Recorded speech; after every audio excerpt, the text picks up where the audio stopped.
This podcast contains explicit language. Brett Johnson, a career criminal, cyber fraudster, and con man, has a lot to regret. I was just this horrible, horrible guy.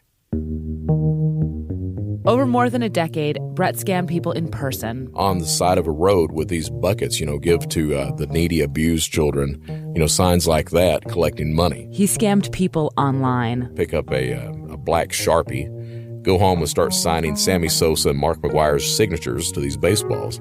So I print certificates of authenticity, list these things on eBay for $60 a piece, sell every single one. And he scammed merchants, banks, and the government. Learned how to launder money internationally at that point. I was stealing $160,000 a week on income tax fraud, credit card fraud, identity theft, passing counterfeit checks, playing a pivotal role in early online criminal marketplaces, grifts, cons. Brett has done all of these things, ripping off hundreds, if not thousands, of people in the process. From a moral perspective, Brett's deeds are terrible. But from a storytelling perspective, they're material.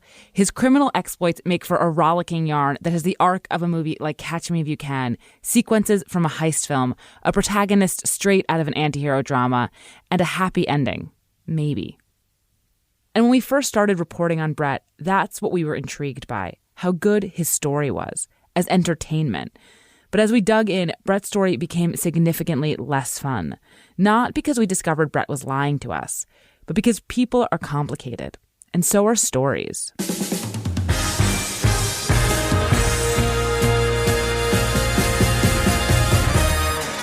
Grifters, scammers, con artists, they feel like they're all around us right now. Fire Festival, Theranos, the Summer of Scam. But the people involved in these types of things don't just have fascinating tales. They tell fascinating tales. That's what they do. Tell you a story you can believe in, even if you shouldn't.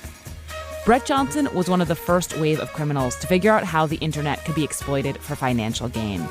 But he was also the kind of guy who could talk people into things and out of them. This storytelling ability is one Brett still uses to this day.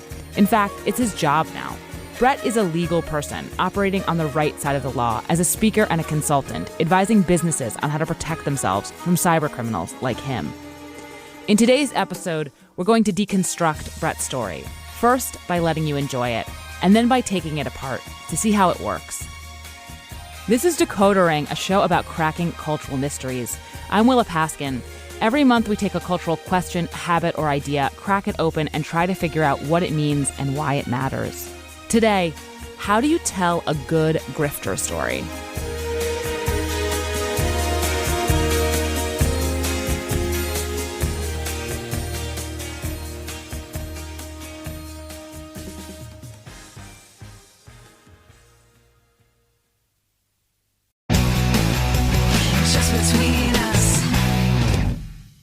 If you're looking for a new podcast, might I recommend our podcast? Hi, I'm Gabe Dunn. And I'm Allison Raskin. We have a weekly show called Just Between Us, where we explore every kind of topic out there. From mental health to sexuality to animal behavior to science. We love to interview fascinating people about their various expertise. We also answer listener questions and play a very silly game called Hypotheticals. You're not going to want to miss it. It's unhinged. And if you don't want to trust our word for it because it's our show, you should know that the iHeart Podcast Awards nominated us for Best Ensemble for 2023. That means that we are good at our jobs. Or we have good chemistry. Ooh. So check out Just Between Us every Wednesday. Brett Johnson was born in 1970. I'm from Hazard, Kentucky, right in the middle of the heart of coal country. It's one of these areas that unemployment is high. If you're not fortunate enough to have a decent job, you might be involved in some sort of fraud or crime. Growing up, his home life was financially and emotionally volatile and dominated by his mother. My mom was basically the captain of the fraud industry for that city. At one point, she stole a 108,000-pound Caterpillar D9 bulldozer. At another point, she took a slip and fall in a convenience store and tried to sue the owner. When Brett first starts talking about his mom, she sounds like a larger-than-life rascal, who wouldn't be out of place on a TV show like Justified. But she was more complicated than that. She calls us, me and my sister, into the bedroom. She looks at us and she's like, I really love you guys. And we're like, yes, Mom. And she's like, I'm going to show you how much I love you. So she takes this cigarette that's lit and pretends to burn herself on the arm with it. She sits there and pretends to burn herself. She's like, this is how much I love you. And I still remember that, man. I was like, but you're pretending to burn yourself. Brett's sister Denise, who is a year younger than him, tells many of the same stories that he does. But where he tells them with a laugh, her versions are darker. She'd put 2 chairs in the living room in front of the couch. She'd sit on the couch and put us in the chairs in front of her, and she'd say, there's a devil inside me. Look into my eyes and fight the devil, because it's saying I should kill you. These things would go on not for 5 or 10 minutes. They would go on forever. Like, you'd be sitting there 2 hours or more crying, begging her not to kill us. That's what I remember. Those are the things that I remember from our childhood. Their mother frequently left them for long periods of time, periods when they didn't always have enough to eat. It was around this time that Brett began stealing. So Mom had been gone for a few days. No food in the house. Denise walks in one day and she's got a pack of pork chops with her. My brother says that I took a pack of pork chops. I didn't. I stole a pack of ham. And I'm like, where'd you get that? And she looks at me, she's like, I stole them. I'm like, that's a good idea. Show me how you did that. So she takes me over to the A&P and shows me how she's stealing food, and we start stealing food. Well, my mother finally showed back up, and it dawned on her, whoa, they've got things like, wait a minute, where'd they get that? So my brother, trying to cover, said, we found them. And so she looks at me and says, where did that come from? Denise stands up and says, no, we stole it. Mom looks at us and she was like, show me how you did that. Joins us. So then not only does she join us, she goes upstairs and gets her mom to join us as well. So we, it's me and my sister, my mom and my grandmother taking these road trips to shoplift. As they got older, Denise got out. Her honesty and her anger helped her. She's a teacher who is particularly attentive to kids growing up in difficult circumstances. But Brett never stopped scamming for long, even as he went to college and got married. Here, for example, is what happened after he started a straight job that also involved talking people into things. So I started raising money for the Shriners Club and for the Kiwanis Club. And about 3 weeks in, I'm like, I can do this stuff myself. So idiot Brett Johnson goes off and creates his own Kiwanis Club, starts calling people himself, collecting money. Of course, I'm not giving any money to charity whatsoever. Eventually, Brett found his way online into a whole new set of crimes, like eBay fraud. I'm watching Inside Edition one night. They've got a show on Beanie Babies. They're profiling this one Peanut, the royal blue elephant that was selling for $1,500 on eBay of all places. And I'm sitting there going, I need to find me a Peanut. Can't find him. But they've got these little gray Beanie Baby elephants for $8. So I buy one of those, go home and try to dye the little guy. Get through with him. He looks like he's got the mange. So I find a picture of a real one online, post it on the ad. Lady thinks I've got the real thing, and she wins the bid. I send her a note as soon as she wins it. I'm like, hey, we have never done business before. I don't know if I can trust you. What I need you to do is to send me a U.S. postal money order. Once that clears, I'll send you your elephant. I cash them out, send her that blue-ish elephant, and immediately get a call. She was like, I didn't order this thing. And I was like, lady, you ordered a blue elephant. I sent you a blue-ish elephant. This and various other scams were bringing in so much cash that Brett needed a place to put it all. But in order to open bank accounts online in other people's names, which is what he wanted to do, he needed fake ID. The only site he could find online selling anything illegal at all was called Counterfeit Library, which specialized largely in fake diplomas. After spending a couple of weeks on its sparsely populated forum, another user messaged him to say he could get Brett a fake driver's license. He said, if you're going to do this kind of stuff online, you have to get to the point where you trust someone. He said, so I'm going to charge you $200, but I'm going to send you the ID. So I sent him $200, sent him my picture. 2 weeks later, I get an ID in the name of Stephen Schweck. When I get it, I think it's the prettiest thing in the world. I'm like, man, that is going to do some work right there. Brett became the reviewer for Counterfeit Library, the guy who tries out all of the illegal wares, sees if they work or don't, and then reviews them on the site. This review model helped Counterfeit Library to grow quickly, and it became one of the seeds of the criminal marketplaces that still exist today. How exactly? Here is a pocket history of the very early online criminal forums, constructed with the help of Kim Zetter, a longtime national security and cybersecurity journalist. Okay, you take your English language forums like Counterfeit Library, which honestly were mostly for teens. They really started with false IDs. You know, the usual teenager thing of getting a false ID to get alcohol or to get into some place that you can't go. You add to them Russian language fraudsters who have huge troves of personal information and credit card data. And what you get is English language forums also using the review system devoted to credit card fraud at an unprecedented scale. It's not a word, but the massification of this kind of fraud. One of these early high-profile forums was called Shadow Crew. And it really became this international forum for people from South America, for people from Europe, for fraudsters from the Middle East. It became this community for them to meet online and devise new ways to commit fraud.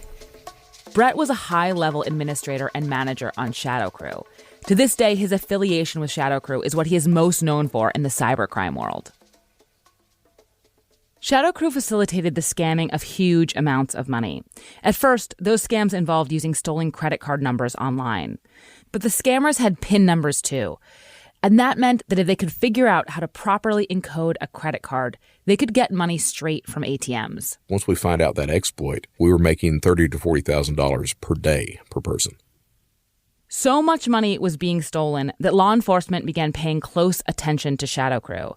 This spooked Brett, so he started looking for another scam. What he settled on was something called tax identity fraud, electronically filing taxes for dead people. This was not as hard as it should have been. First, Brett got a list of dead people with identifying information like their social security number. Paid $1,100 for the CDs that had the entire California death registry on it. Then he figured out that the federal government did not know that most of the people on this list were dead. Prior to 1998, it took the family to apply for a Social Security death benefit. But that benefit has to be filed for the United States government to record the person as deceased. So he started filing electronic returns, 1040EZs, for those dead people. I didn't need real street numbers or anything else like that. It took 10 to 12 business days for the refund to clear. In short order, he was running something like a business, a very lucrative, if often tedious scam. I could file a tax return manually, one every 6 minutes. Did that from Sunday through Wednesday, 8 to 10 hours a day. I'd file 200 returns a week. On Thursday, I'd take a road trip, plot out a course of ATMs. Friday and Saturday, I would cash out to the tune of $160,000 a week. 150 of it would fit in a backpack like you carry to high school or college classes. I'd come home to Charleston, South Carolina. I had a spare bedroom. That backpack, I'd open up the door to the bedroom and I'd just chuck the backpack in there. Brett was making so much money that he started to do the kind of things with it you see in mob movies. And it starts by me going in the bathroom one day and I simply put a couple of 20s in the drawer. Well, that turns into having $10,000 in 20s in spare bathroom in the drawer. And it was kind of a joke for me. So if I had a friend over or anything, they would go use the restroom and I would know if they had been pilfering through the drawers by the look on their face when they came out of the bathroom. There's a saying in journalism about a story being too good to check, which is basically when a detail is so perfect, so entertaining, you don't want to know if it's not true. But I need to say here, I do not know if this drawers full of cash bit is true. We fact-checked this episode, and almost everything we checked out. But there are some things we could not confirm one way or another, specifically having to do with the more elaborate details of Brett's behavior. This story may be true, but we're including it because even if it's an exaggeration, it gives you a sense of the type of guy Brett wants you to think that he was. Because Brett was making most of his money on fraudulent tax returns and was increasingly nervous about law enforcement sniffing around, he stepped away from Shadow Crew, which in October of 2004 was busted by the Secret Service, the government agency tasked with protecting financial systems, and so the one that deals with credit card fraud, identity theft, counterfeiting, and so on, all of the things that Brett was into. 28 people from the U.S. and 6 other countries were arrested, but Brett was not, despite being mentioned mostly by his username in many of the same documents as those who were. Around this time, Brett got divorced and subsequently got a new girlfriend who he used as a justification for scamming more money so he could buy her nice things. I'm that guy that buys love all the time. It's not enough for me to tell somebody I love them. I have to show it. But at that moment, his scamming options were limited due to tax season ending and the shadow crew bust. So he started passing counterfeit cashier's checks. I go to pick up the package from the UPS driver, hand him the cashier's check. He hands me the package. I turn around, and there's the FBI, police department, everybody else with guns drawn. We've got you. I was arrested in Charleston on February 8th of 2005 was when I was arrested. Another story too good to check. Brett says that the car he was driving at the time of his arrest had a wad of 976 $2 bills inside of it. Once he was arrested, it didn't take long for the Secret Service to figure out who he was and take over the case. So 2 agents from New Jersey fly down, pull me out of the cell, and they're like, hey, we got your laptop. And I'm like, yeah. They're like, well, we know who you are. You got anything on your laptop? And I'm like, oh, yeah. And they're like, well, you're going to be charged for everything there. And I'm like, I figured I would be. So then they look at me and they're like, anything you can do for us? Brett cut a deal.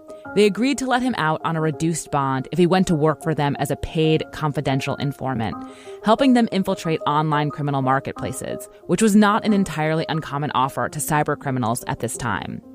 In a flash, Brett went from committing cybercrime to secretly helping stop cybercrime. Or that was the idea, anyway. Finally, after 3 months, they reduced the bond, walk out. So I didn't have any money. I had $30 left in my name at that point. I take that $30 and I walk over to Walmart and buy a prepaid debit card so I could start back in tax fraud again. I go to work for the Secret Service. For those 10 months I work for them, I break the law every single day, often from inside of the Secret Service offices with them sitting next to me. During this period, everything that Brett did on Secret Service computers was recorded, but he says after a few weeks they stopped paying attention to the recordings. So I would make the contacts to do the tax return fraud, make the contacts to order prepaid debit cards to cash out the tax return fraud, talk to people about credit card theft, arrange for credit cards to be delivered to my address. The Secret Service eventually grew suspicious and gave him a polygraph, which he failed. They revoked his bond and sent him back to jail while they searched his apartment, where, needless to say, they found lots of evidence of fraud. He had also bought a number of computers using stolen credit cards and filed over 100 bogus tax returns. At this point, Brett was in jail, and he should have stayed there. But instead, he caught another break. A state judge ruled that his bond had been improperly revoked, which meant he got to leave. Naturally, he made a run for it. I head out going west on Interstate 20, no idea where I'm going to head to. So I've got $1,000. I spend, I think, $600 or $800 of that to rent a hotel for 2 weeks. Then I go to Kinko's every day and start filing taxes. The way tax refunds work is they fund usually about 3 o'clock in the morning. So I wait until 3 o'clock in the morning praying that it's going to fund, because if they don't, I have no idea what the hell I'm going to do. I have no money, nothing else. So the cards fund to the tune of $67,000. I go back around to the ATMs and start stuffing all these 20s in this black garbage bag. And it took about 6-8 hours to withdraw all the money. Went back to the hotel, and I'm like Santa Claus carrying this bag of cash back to the hotel room. This was over a 4-month span. Sign on to cartersmarket.com, and there's my name, United States Most Wanted. This is the Secret Service's Most Wanted list, by the way, not the more famous FBI's Most Wanted list. Though Brett is never very careful about this distinction. Well, shit, I can't go to Brazil now. Can't get the passport to do that. So I'm like, well, what can I do? So what do? I go to Disney World. I go to Orlando. I buy the year pass to go to Disney World and Universal Studios, and I'm there every single day. You know, riding the rides, touring the place, just taking it easy, and not worrying about stealing money, just laying low. It was a Saturday, September 16th, 06. So I get this knock at the door like at 10:30 in the morning on that Saturday. Look out the peephole, no one's there. So I'm like, what the hell, man? Open the door, step out into the hallway, and there goes 2 South Carolina agents and a sheriff's deputy from Orange County in Florida there. They're walking down the hall. They turn around. I'm like, hey, guys. They're like, hey, Brett. And I'm like, you guys want to come in? And they're like, sure, but let's put you in cuffs first. I'm like, yeah, I figured.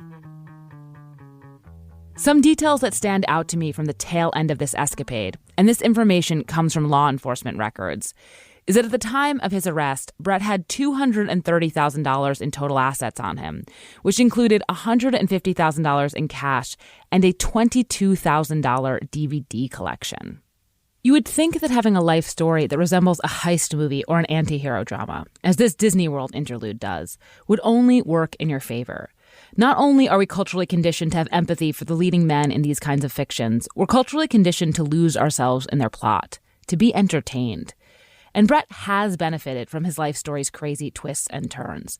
It's opened up a lot of doors for him. It's why he's on this podcast.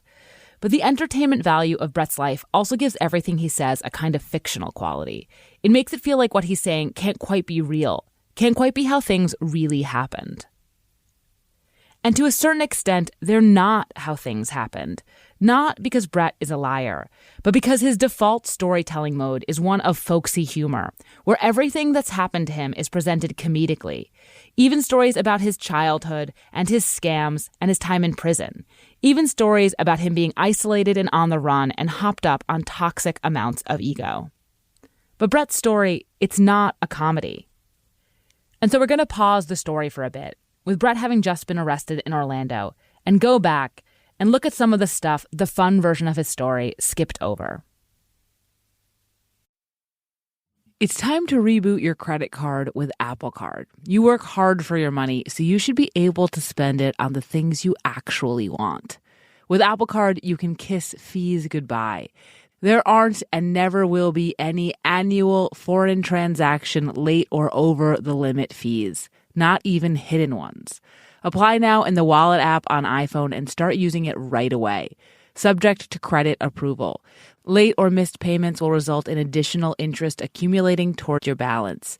Variable APRs for Apple Card range from 15.49% to 26.49% based on credit worthiness. Rates as of March 1st, 2023. Let's return to the first ID that Brett got on Counterfeit Library. So I sent him $200, sent him my picture. 2 weeks later, I get an ID in the name of Steven Schweck. My name is Steve Schwecke. I had at one point in time my driver's license stolen. Ended up being a very painful experience for me. After Brett told us Steve's name, we were able to track him down. Until we spoke with him, he had no idea who Brett Johnson was. Back in the day of Blockbuster, one of the things you had to do was like turn in your driver's license, and they scanned it. And when I left it there. And I had no idea where it was forever. And by the time I realized where it was gone. So got a new driver's license, no big deal. Started with a new company. It was a national company, and someone saw my name in a different state. And he's like, hey, are you the same Steve Schwecke that I'm working with on eBay? He had an Xbox that he was selling, or whatever at the time it was. And he's like, you need to pay me for that. And I was like, dude, I don't know you, and that's not me. So he then sent me a picture of my driver's license. He's like, well, you provided this, and it was my driver's license.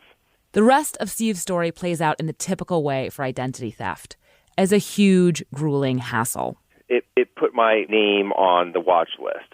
And so I spent the next 7 to 10 years not being able to get instant credit, having to be called at home to verify who I am, having to fill out extra paperwork. Oh, it was absolutely a violation because you have to deal with all the inconveniences that it brings.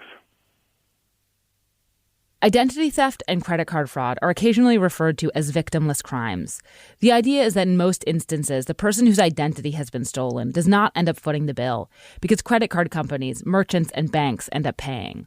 It's often a justification for the people who do this sort of crime. It's not really hurting anyone. But I think this perspective seeps out further than that. It's hard to imagine an armed robber hundreds of times over being given a chance to work for the Secret Service. It obviously didn't hurt Brett in his interactions with law enforcement that he's white and that cybercrime and this sort of fraud has historically been a mostly Caucasian pursuit. But I think this perspective also seeps out to Brett's audience, who are not as horrified by his crimes as they might be by others. And that can feel icky. It does to me. How easy it can be to forget, to be icked out by what he did. I mean, this also just is a storytelling problem where it's like, right, there's someone who's doing all the action. That's always the person you want to watch. And then there's the person who has the action done to them. Because the victim, there would be no book if there were no victim, but the victim's part in the book ends on page 1 when he or she dies. Like that's just the way that it is. That's Rebecca Lavoie, a true crime author and podcaster. On her show, Crime Writers On, she talks a lot about why people love stories like this so much. Here's why you like this story, and here's why you feel good about it. This is what I think anyway. And I think this is true with like a lot of con men stories. We all wish that we had this superpower on some level. Like, this is a superpower. It is a superpower to be able to fool people. I think there's a lot of truth to this, but I also want to be clear here that Brett was not just fooling people, not just getting one over on the man. He did very bad things, way worse than inconveniencing and violating the privacy of hundreds, if not thousands of people, and stealing money from banks, businesses, and the government, which are not, in and of themselves, small things. She was a single parent, and she was selling a coin collection to put a roof on her house for her and her kids, and I stole that collection. She had it listed on eBay, and I was paying with counterfeit cashier's checks. I think it was like $7,500 she had them for sale, and I sent her a message. I was like, hey, I'll buy those from you. And, we talked for 3 or 4 days, and she's telling me what she's using the money for and everything else. I'm like, oh, yeah, I've got you covered. And she sends them out. So I pick them up, and I pay for it with a counterfeit cashier's check. There was another point where we had fished out probably 60,000 different E-Trade accounts. We'd find someone with a fat portfolio. We'd sell everything they had. We were destroying retirement accounts, everything else. And that's just the stuff that he knows about, or just the stuff he told us about. We don't know what happened to that woman after he robbed her. And we don't know what happened to all of the people he ripped off after he ripped them off, how it affected their lives. There's one more crime Brett committed that you should know about. I'm 15. And I beat a woman up in an elevator, is what happens. To this day, I guess I do understand why I did it. I mean, I look back and she was almost a carbon copy looks-wise of my mom. And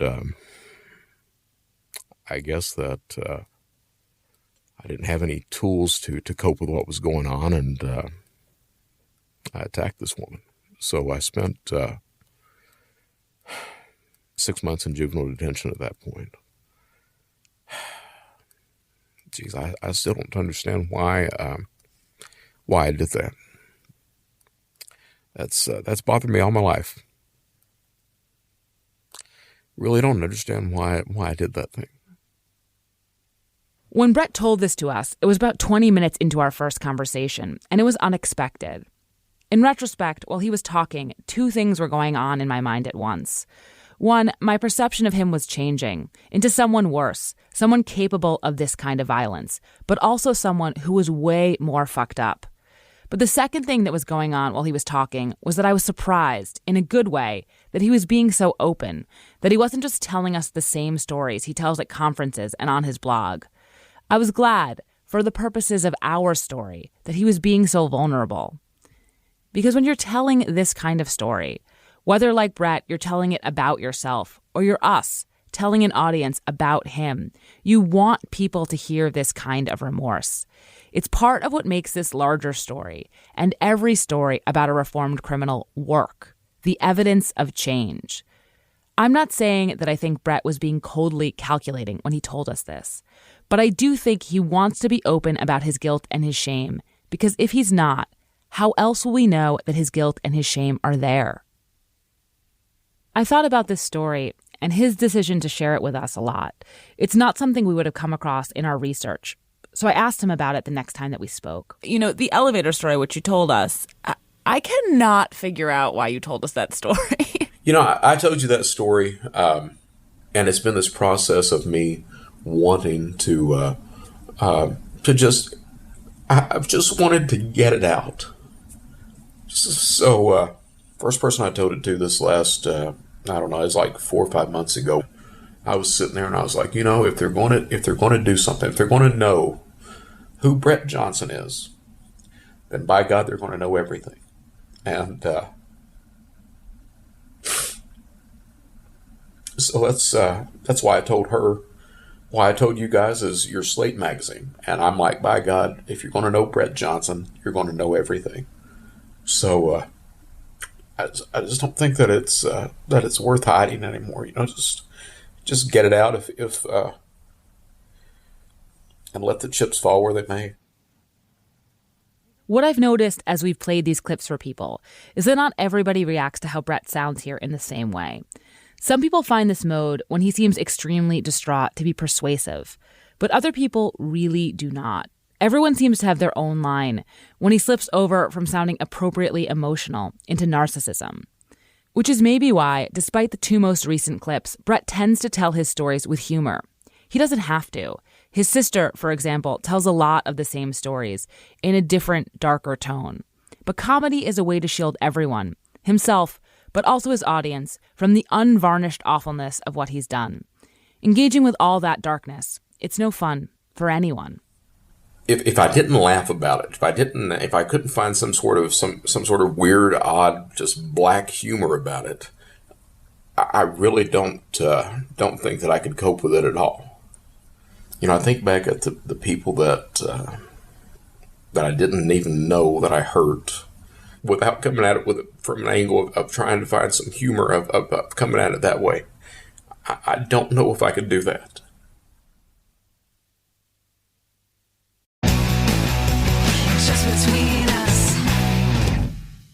If you're looking for a new podcast, might I recommend our podcast? Hi, I'm Gabe Dunn. And I'm Allison Raskin. We have a weekly show called Just Between Us, where we explore every kind of topic out there.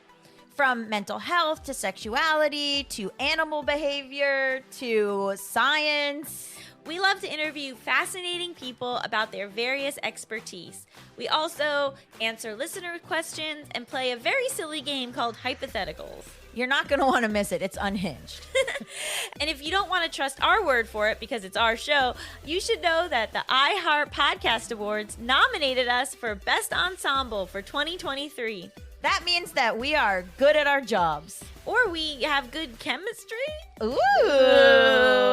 So check out Just Between Us every Wednesday. Okay, so we're going to press play on Brett's story now. Just to recap, despite having been arrested multiple times for massive amounts of fraud, Brett had been given a chance by the Secret Service to turn his life around without going to jail. He had frittered that chance away and then gone on the run, all while stealing additional hundreds of thousands of dollars.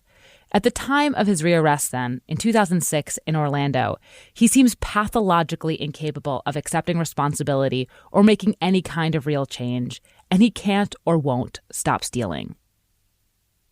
He was indicted on 37 counts, and he pled guilty to 4 of them, having to do with identity theft, tax return fraud, and paying for a Rolex with a counterfeit check. He was sentenced to 75 months in jail, a little over 6 years, in order to pay $332,080.13 in restitution. But Brett was not finished just yet. 75 months. Well, I had promised myself, I had told everybody, if I get any more than 60 months, I am not staying.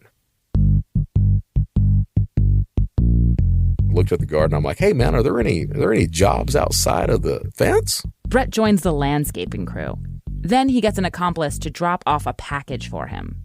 And I get my package, dress out, drop the prison clothes in the woods, and leave. There was a cell phone in the package. Act like I've got a car waiting to be serviced and call a taxi. He wanted to go far. I'm wanting to catch a Greyhound as far off as I can. But he only had his own ID, which he didn't want to use. So he ended up at a motel 200 miles from prison. Meanwhile, I go back to the California Death Index. That lasted about 3 weeks. I'm at the hotel room one day, and I've got the curtains open, and I see this guy walk by the room.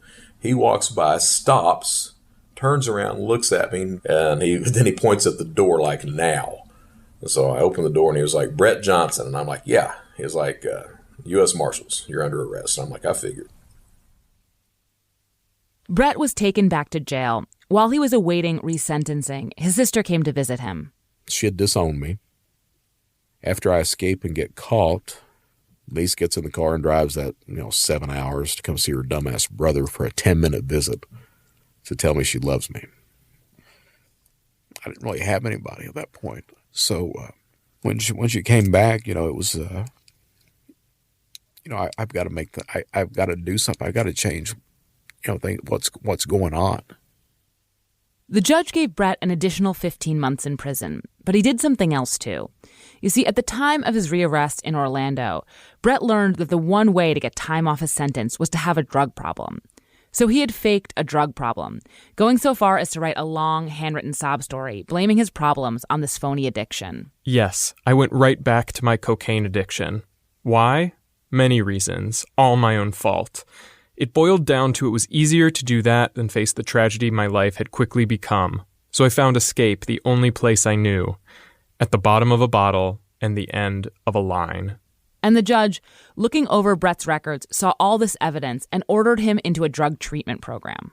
That's the best lie that I've ever told in my life right there, to get in that program.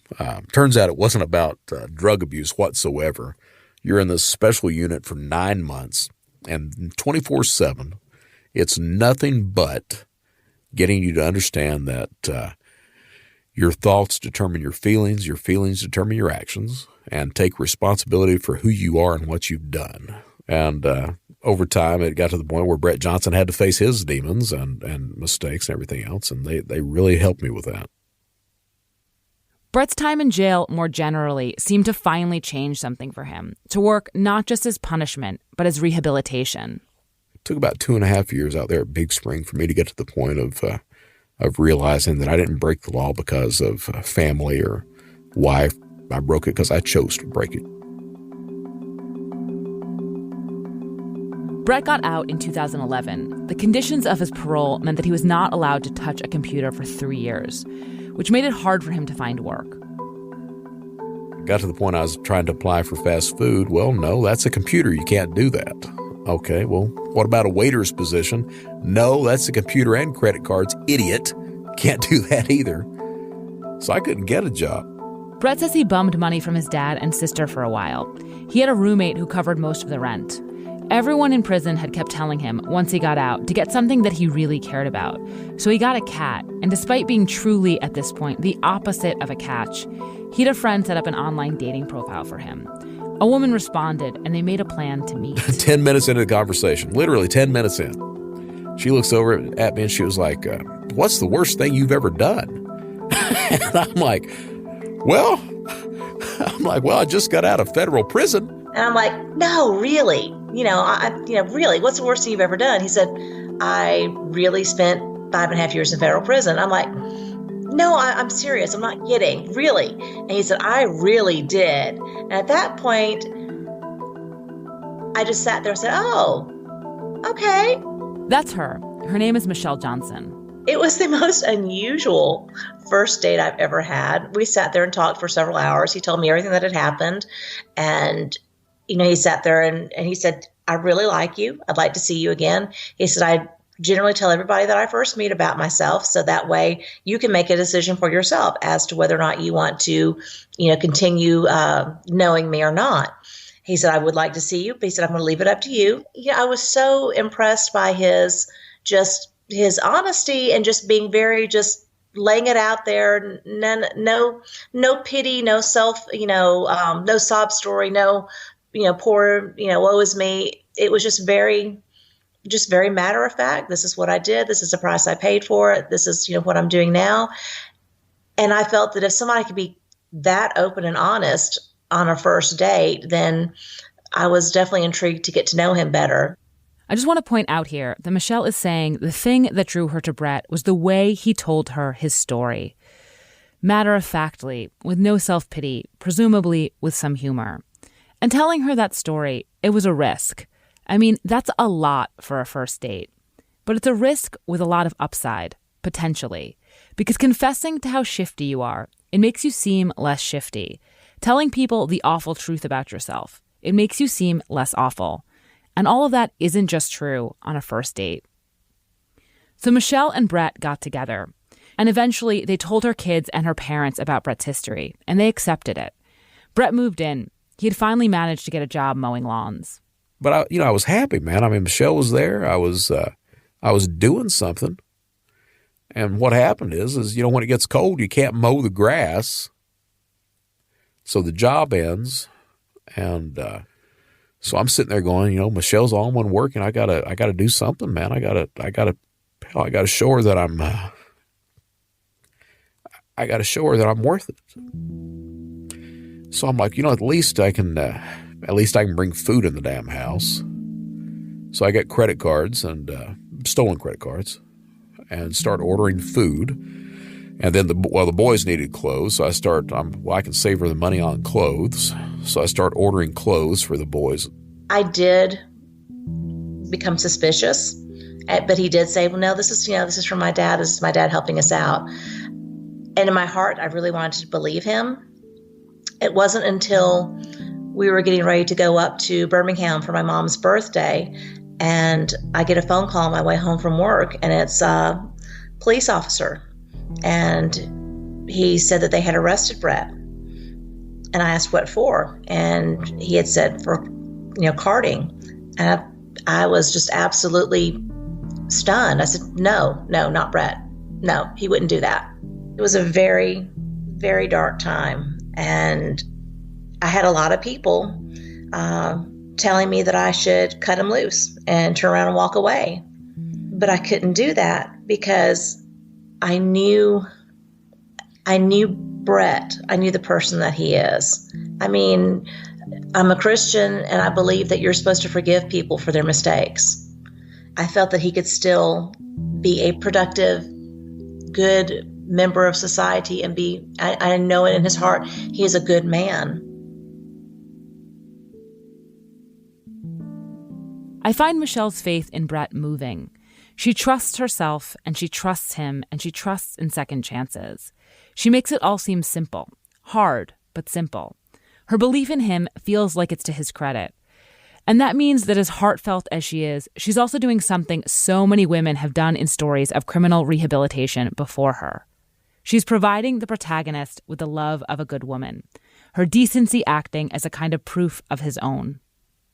When Brett went back to jail, Michelle stood by him the entire time. When he was released, they got married.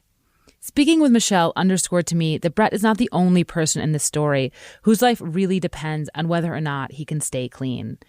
And my sense is that going clean is not as simple as just changing your job.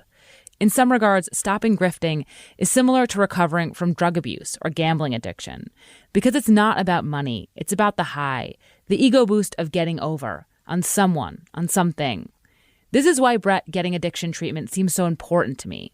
But even with it, going clean is not easy, and maybe not even possible, depending on who you ask.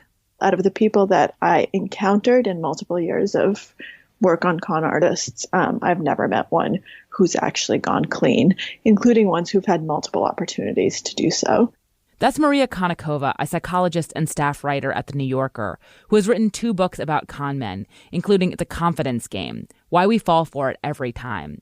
She has never met Brett, and at a certain point in reporting the story, that's exactly who I wanted to talk to. Someone who has never heard Brett. I can't even count on, hands, feet. I don't know how many times I've had con artists tear up when telling me these horrible moments from their past and the things that make them who they are. And all I can say these days is just bullshit. This may be wishful thinking on my part, but I'm not sure Brett can be described entirely as a con man, someone who, in Konnikova's definition, takes advantage of other people's confidence in them for their own personal gain. He certainly has conned people, including the entire Secret Service. But especially later in his criminal career, he was largely committing crimes, ripping people off electronically without ever interacting with them at all. My hope is only that he's actually much more like a fraudster than a con man. Like I'm just like, oh, maybe I've a little bit misidentified him. I mean, he has both tendencies, but I do think the most of what he did was frauding at this point. But it was fraud over a very long period of time, over lots of people. He seems like he's probably not one of the best con artists. Also, he's been in jail so many times. The best con artists are hardly ever caught. And I think a lot of them just are never caught, period. It's so interesting, Maria, because it's like, I'm like, I just want to believe him. So I'm just like, it's a bummer. It bums me. You know, like, I don't even know what this person, like, I have no skin in, I just like. Yeah, we want to believe in the best in people. So as you can tell from this exchange, at some point in reporting this story, I really began to want to believe Brett, to believe that he's changed, that he's reformed. His story worked on me, even though I am aware of all the ways that it works as a story. And that's a very strange kind of headspace to be in. It's like a rabbit hole where I can't figure out if my emotions have been manipulated or if it matters that they've been manipulated. If I react to Brett's story in a way that is sympathetic to him, that is useful to him, that makes me feel used, like his stories are just tactics to elicit a certain response. But something can be tactical and truthful at the same time, right? I do think that Brett must have known that he had a pretty good chance of persuading me that his transformation is for real. After all, that's the typical reaction to his story, which has compelled so many people to help him. There's the FBI agent he reached out to, of all people, on LinkedIn when his probation was over. Brett describes this man as the most well-versed good guy on cybercrime on the planet, and he had encountered Brett back when he was affiliated with Shadow Crew. So I sent him a message, and I have no idea if he was going to respond. I sent him a message, hey, I respect every single thing you did. You did a great job. Just wanted you to know that. And by the way, I'd like to be a legal person. And he responded within just a few hours. This guy sends me a message back, and he never hesitated at all. He's like, I got you. He ends up giving me advice, references. This reference helped Brett make more connections. In 2016, he sent a LinkedIn message to Carice Hendricks, who is an anti-fraud expert. I checked him out, and what I thought was most interesting about his LinkedIn profile was his former work history actually listed Shadow Crew on there with the dates and everything. And I thought, wow, this guy either has huge balls or he's lying. I was intrigued. So I responded back to him and, said, can you tell me a little bit about your story? Carice was most intrigued because she also hires keynote speakers for anti-fraud conferences. And she thought Brett might make a good speaker if she could trust him. I really trust a lot in my gut. Those of us who are in fraud prevention have had to really learn how to hone our gut and just know, is this a good guy? Is this a bad guy? So we had several phone conversations as well. I took a pretty big risk. I figured, okay, even if he bombs as a public speaker, this is still a really cool thing to have somebody with this experience come in and talk about it. And he didn't bomb it at all. It was one of the best presentations I've ever seen. And that was the beginning of Brett's career as a speaker and cybersecurity consultant, the career he's still working in today. He regularly appears at conferences where he gives presentations designed to help companies and individuals protect themselves that are full of many of the stories you've just heard. Here he is at a TEDx conference in Paris. In 1996, I committed my first cybercrime. Beanie Babies. Yeah, in the 1990s, these things were the high-priced collectible. This one, Peanut the Royal Blue Elephant, sold for $1,500. $1,500? I'd buy a cheap gray elephant for $8. Carice and Brett are good friends now. They even co-host a podcast aimed at preventing cybercrime. What's the pattern so that we can try to stop it? Are they all being routed to one zip code? I cannot stress enough that that's one of the telltale signs of fraud. Brett insists that he's never going to break the law again. Do you think you will never do it again? No, I'm not going to do it again. But I find Brett's certainty a lot less convincing than I do his remorse. Not just about what he's done, but about where he's ended up. The weird thing today with me is I look back at all the stuff that I've went through, from the abuse as a child, the people that I've victimized, friends and family that I've hurt, everything else, the network that we ran. I would look at all that stuff, and I sit there and I'm like, okay, a good part of the reason that I'm here is because of that life that I led then, and I really don't know what to think about that. I have a good life. I have a good family. I have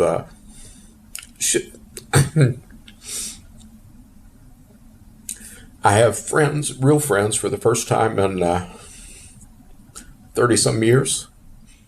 So I've came a long way, but I still don't really know what. It's hard for me to reconcile the damage done with the lifestyle that I have now. I don't really feel right about that. Do you think that you deserve forgiveness? No. I don't think I did anything to deserve this type of life. But I'm damn grateful for it. One of the questions lurking inside of this episode is the one about why we are so compelled by stories like this. Stories of grifters, of con men, of bad men gone good. And there are so many answers to that, including that these sorts of people are, as Rebecca Lavoie mentioned, unseemly superheroes of a sort. But there's more. That it's easy and sometimes satisfying to feel superior to their victims, that they can seem like dark mirrors to so much legitimate hustling, a kind of logical conclusion to a twisted capitalism, a dangerous, but not too dangerous point of identification. But I think this skips right over something so obvious it can sound stupid or tautological, which is that everything else aside, looking only at plot and movement and arc, they're good, shiny stories. And it's this, before all of the other stuff, that pulls us in.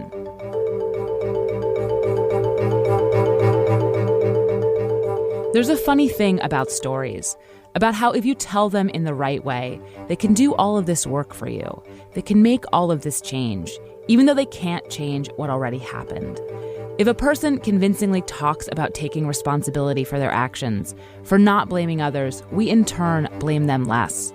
Just by saying he doesn't deserve forgiveness, Brett seems so much more deserving of forgiveness. And this is the core conundrum of Brett Johnson. How much can you trust his talk? Does it reflect his silver tongue or his soul? Is it telling a great story or the truth? Can it be both? One of the other questions lurking inside all of this is one about reform. How do we know, or how do we judge, if someone is? And mostly what we have to rely on is their words and their deeds. Brett is still paying off his restitution. Curry seems to think that Brett's current work is a kind of restitution in and of itself, that it's done a lot of good, helping companies stave off cyber fraud. But it's hard not to notice that though he may not be profiting from his crimes anymore, he is still profiting from the story of his crimes. And I'm not sure how different those two things really are. We'll only know in time. Brett's only been in his line of work for 2 years. It's still very new. Lots of things could happen. I expect that lots of things will happen. But I will say, I'm rooting for him.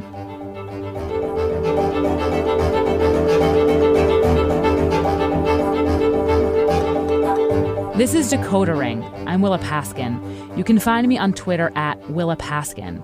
And if you have any cultural mysteries you want us to decode, you can email us at decodering@slate.com.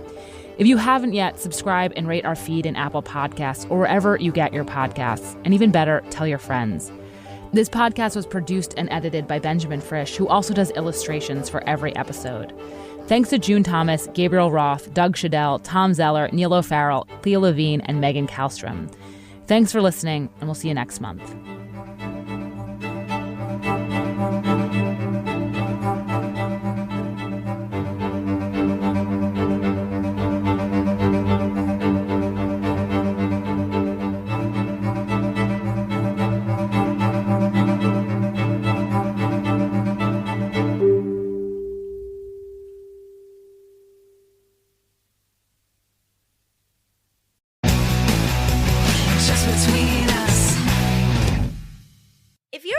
For a new podcast, might I recommend our podcast? Hi, I'm Gabe Dunn. And I'm Allison Raskin. We have a weekly show called Just Between Us, where we explore every kind of topic out there. From mental health to sexuality to animal behavior to science. We love to interview fascinating people about their various expertise.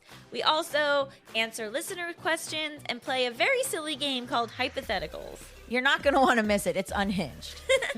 And if you don't want to trust our word for it because it's our show, you should know that the iHeart Podcast Awards nominated us for Best Ensemble for 2023. That means that we are good at our jobs. Or we have good chemistry. Ooh. So check out Just Between Us every Wednesday. Hey everybody, it's Tim Heidecker. You know me, Tim and Eric, Bridesmaids, and Fantastic Four. I'd like to personally invite you to listen to Office Hours Live with me and my co-hosts, DJ Doug Pound. Hello. And Vic Berger. Howdy. Every week we bring you laughs, fun, games, and lots of other surprises. It's live. We take your Zoom calls. Music. We love having fun. Excuse me? Songs. Vic said something. Songs. Music. I like having fun. I like to laugh. I like to meet people who can make me laugh. Please subscribe now.